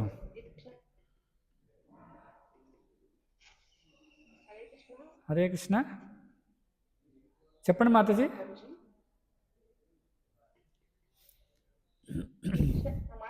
వినిపిస్తుంది మాతాజీ. హేమలత మాతాజీ చెప్పండి. ప్రభుజీ, ఎవరైనా మనకి ఏదైనా అనేటప్పుడు ఆ మనసు పదే ఆలోచిస్తుంది ప్రభుజీ. అలాంటప్పుడు ఎలా మనం ఆ మనసుని డైవర్ట్ చేయాలి? ఎవరైనా పక్క వాళ్ళు మన అంటున్నప్పుడు మనకి ఏదైనా ఒక మాట అనేటప్పుడు ఆ మాట నుంచి మనం ఎలా డైవర్ట్ అవ్వాలి? అది పదే అదే ఆలోచిస్తుంది. అవును. అలాంటప్పుడు మనం ఏం చేయాలి ప్రభుజీ? యాక్చువల్గా అది మొదటి స్థాయిలో అది సాధ్యం కాదు నియంత్రించడం. కాబట్టి దాన్ని వ్యక్తంపరిచే విధానంలో తేడా ఉంటుందండి. అంటే మొట్టమొదటి స్థాయిలో జీవి ఏం చేస్తారంటే వ్యక్తపరచడానికి మళ్ళీ తిరిగి అనేయడానికి ప్రయత్నం చేస్తారు. అది సర్వసాధారణం. కానీ అనేటప్పుడు తిరిగి మనం ఎలా కంట్రోల్ చేసుకుని అంటున్నామా, కంట్రోల్ లేకుండా అనేస్తున్నాం అనేది చాలా ముఖ్యం. ఎందుకంటే ఎప్పుడైతే కోపం వస్తుందో ఇంద్రియాల నియంత్రణ తప్పుతుంది. వెంటనే ఏం మాట్లాడుతున్నామో ఏం చేస్తున్నామో కూడా అర్థం కాదు. కొంతమంది కొట్టుకుంటారు కూడా. ఎవరైనా ఒక వ్యక్తి దూషించడం అనుకోండి, ఆయనకి ఇంకా అసలు అసహనం, మొత్తం సహనం కోల్పోయి మాట్లాడడం అనేసి కొట్టేస్తాడు అనమాట. అది కూడా చూస్తాం. కాబట్టి ఆ నియంత్రణ అనేది సాధనపూర్వకంగా రావాలి తప్ప అది మనంగా కంట్రోల్ చేసుకోవాలి చేయాలంటే రాదనమాట. అది సాధనపూర్వకంగా రావాలండి మెయిన్. ఇంకో విషయం ఏంటంటే ఆధ్యాత్మిక విషయం అంటే మొట్టమొదటిగా తెలియాల్సిన విషయం ఏంటంటే మనం శరీరం కాదు ఆత్మ అనే విషయం. ఆత్మతః అర్థం చేసుకుంటే అది చాలా సులభం అయిపోతుంది. కానీ ఆ స్థాయిలో ఎంతమంది ఉన్నాం కదా. మనం ఇప్పుడు ఎవరైనా ఒక వ్యక్తి దూషిస్తున్నాం, అదే కదా మనం రోజు చదువుతాం కదా, తృణాద పీసుని చేన తరోరిన సహిష్ణున అమానినా మానదీన. ఎవరైనా అవమానించినా కూడా మానదీన అంటే ఆ సమయంలో కూడా చాలా సహనంగా ఉండాలంట. అది ఎలా సాధ్యమవుతుందంటే ఇది మన శరీరం కాదని ఆత్మ అనే విషయం తెలుసుకోవాలి. ఆత్మ యొక్క సహజ స్వభావం కృష్ణుడికి సేవ చేయడం తెలుసుకోవాలి. కృష్ణుడికి సేవ చేయడం అంటే మనం హరినామాన్ని జపించడం, భగవత్ ప్రసాదం స్వీకరించడం, ఇలా సాధనపూర్వకంగా వెళ్తూ ఉన్నప్పుడు అది అర్థమవుతుంది అనమాట. చూడండి, ఉన్నత స్థాయిలో ఉన్న భక్తులు ఒకసారి ఇలా దూషించబడినా కూడా కోపానికి లోను కాదు. వాళ్ళు సరేలే జీవులు ఎంతే కదా, ఇలాగే ఉంటారు కదా, వాళ్ళు మన అనలేదు అనే ఉద్దేశంతో వదిలేస్తుంటారు అన్నమాట. ఆ స్థాయికి రావడం కష్టం. భౌతిక ప్రపంచంలో జీవులు అలా మొట్టమొదటిగా రావడం కష్టం. కానీ ప్రయత్నం చేస్తుంటే అవుతుంది అన్నమాట కదా. మనసు నియంత్రించడం అంటే అది ప్రయత్నపూర్వకంగా అవుతుంది. ఒక్కోసారి చెప్పాల్సిన అవసరం కూడా ఉంటుంది. కానీ ఆ చెప్పే విధానం మాత్రం అర్థం చేసుకోవాలి. ఎలా చెప్పాలి, ఒక వ్యక్తి దూషిస్తున్నాడంటే దాన్ని ఎలా చెప్పాలి అంటే మీరు తిడుతున్నారనేది అది కరెక్ట్ కాదు, మీరు సరిగ్గా అర్థం చేసుకోవడం విషయాన్ని, నేను ఎలా చెప్పలేదు అలా చెప్పాను కాబట్టి మీరు అర్థం చేసుకుని మాట్లాడండి, పొరపాటున అనకూడదండి, ఇలా వినమ్రంగా చెప్పొచ్చు. కానీ వెంటనే ఒక సాధారణ వ్యక్తిలాగా మనం కూడా ఒక వ్యక్తి ఎవరైనా దూషించారంటే వెంటనే వెళ్ళి మనం కూడా దూషించడానికి కొట్టడానికి వెళ్ళాం అనుకోండి, అప్పుడు ఒక సాధారణ కర్మిష్టికి మనకి వ్యత్యాసం ఉండదు అనమాట. అదే మనం కూడా చూస్తాం, భక్తులు చూస్తుంటే చాలామంది బయట పుస్తకవేత్తనికి వెళ్ళినప్పుడు కొంతమంది తిడుతుంటారు అనమాట. చెప్పలేం, అంటే వాళ్ళకి ఇష్టం ఉండదు, వాళ్ళు తిడుతుంటారు, భగవద్గీత లేదు ఏం లేదు, పని పాట లేదు, పొద్దున్నే వచ్చామని తిడుతుంటారు అన్నమాట.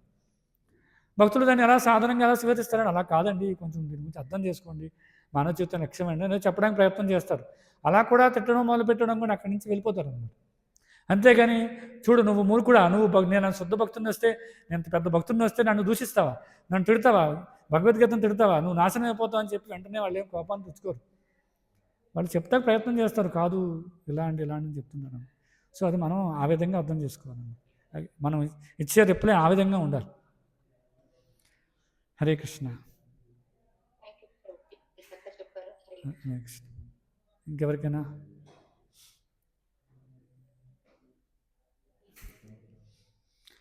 గ్రంథ శ్రీమద్ భాగవతం की जय, जगद्गुरु श्रील प्रभुपाद की जय. वाञ्छा कल्पतरुभ्यश्च कृपा सिन्धुभ्येव च पतितानां पावनेभ्यो वैष्णवेभ्यो नमो नमः.